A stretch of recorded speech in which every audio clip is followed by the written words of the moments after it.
Պատկերացրեք, Խորհրդային Միության հսկայական բանակում հայազգի զինվորականներ կային, որոնք հասել էին ամենաբարձր ռազմական կոչումներին։ Հայերի մեջ կային մարշալներ, նավատորմի ծովակալ, գեներալներ, օդաչուներ, տանկային զորքերի հրամանատարներ եւ հետախույզներ։ Այսօր հայոց ալիքում կծանոթանանք նրանցից ամենանշանավորներին, որտեղ են ծնվել, ինչ ճանապարհ են անցել եւ ինչպես է ավարտվել նրանց կյանքը։ Հովհաննես Բաղրամյանը ծնվել է 1897 թվականի դեկտեմբերի 2-ին Չարդախլու հայկական գյուղում։ Բաղրամյանը առաջին համաշխարհային պատերազմի տարիներից անցավ զինվորական ծառայության, իսկ հետո միացավ Կարմիր բանակին։ Երկրորդ համաշխարհային պատերազմի տարիներին նա դարձավ խոշոր ռազմաճակատների հրամանատար։ 1955 թվականին Բաղրամյանին շնորհվեց Խորհրդային Միության մարշալի կոչում։ Նա երկու անգամ արժանացավ Խորհրդային Միության հերոսի կոչման։ Բաղրամյանը մահացավ 1982 թվականի սեպտեմբերի 21-ին Մոսկվայում։ Համազաս Բաբաջանյանը ծնվել է 1906 թվականի փետրվարի 18-ին, նույն Չարդախլու գյուղում։ Բաբաջանյանը դարձավ զրահատանկային զորքերի խոշոր հրամանատար։ Երկրորդ համաշխարհային պատերազմի տարիներին նա ղեկավարեց տանկային եւ մեխանիզացված զորամիավորումներ։ Պատերազմից հետո նրա կարիերան շարունակվեց։ 1975 թվականին Բաբաջանյանին շնորհվեց զրահատանկային զորքերի գլխավոր մարշալի կոչում։ Նա մահացավ 1977 թվականի նոյեմբերի 1-ին Մոսկվայում։ Այս պատմության ամենահետաքրքիր անուններից մեկը Սերգեյ Խուդյակովն է։ Նրա իրական անունը Արմենակ Խամփերյանց էր։ Նա ծնվել է 1902 թվականի հունվարի 7-ին Շուշիի գավառի Մեծ Թաղեր գյուղում։ Խուդյակովը դարձավ խորհրդային ռազմաօդային ուժերի բարձրագույն հրամանատարներից մեկը։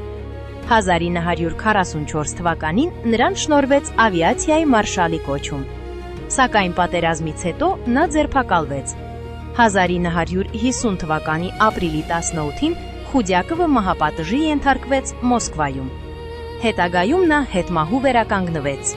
Հայազգի բարձրագույն զինվորականներից էր նաև Հովհաննես Իսակովը։ Նա ծնվել է 1894 թվականի օգոստոսի 22-ին Կարսի մարզի Հաջիքենտ գյուղում։ Նրա ծննդյան անունը Հովհաննես Տեր-Իսահակյան էր։ Իսակովը դարձավ խորհրդային նավատորմի բարձրագույն հրամանատարներից մեկը։ Նա ղեկավարեց ԽՍՀՄ ռազմածովային ուժերի գլխավոր շտաբը եւ մասնակցեց Երկրորդ համաշխարհային պատերազմի ռազմածովային գործողությունների կազմակերպմանը։ Նրան շնորհվեց նավատորմի ծովակալի բարձրագույն կոչումը։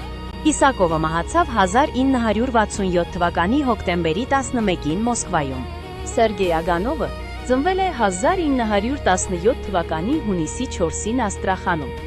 Նա դարձավ ռազմական ինժեներական զորքերի խոշորագույն մասնագետներից մեկը։ 1980 թվականին նրան շնորհվեց ինժեներական զորքերի մարշալի կոչում։ Նա մահացավ 1996 թվականին։ Մեկ այլ նշանավոր հրամանատար էր Սարգիս Մարտիրոսյանը։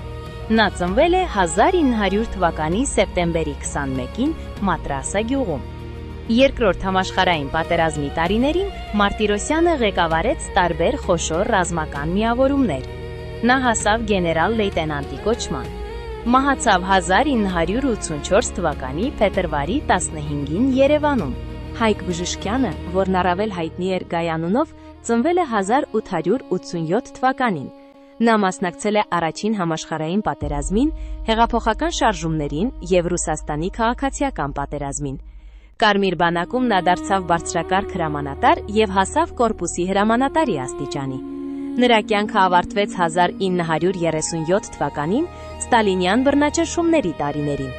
Իսկ Հմայակ Բաբայանը ծնվել է 1901 թվականի օգոստոսի 15-ին Կարսի մարզի Զիգչի գյուղում։ Երկրորդ համաշխարհային պատերազմի տարիներին նա ղեկավարեց հրաձգային զորամասեր։ Նա զոհվեց 1945 թվականի ապրիլի 21-ին Բերլինի մարտերի ժամանակ։ Հետմահու արժանացավ Խորհրդային Միության հերոսի կոչման։ Նվեր Սաֆարյանը ծնվել է 1907 թվականին։ Նա դարձավ խորհրդային բանակի հայտնի հայ հրամանատարներից մեկը։ Հայրենական մեծ պատերազմի տարիներին նա ղեկավարում էր 89-րդ հայկական հրաձգային դիվիզիան։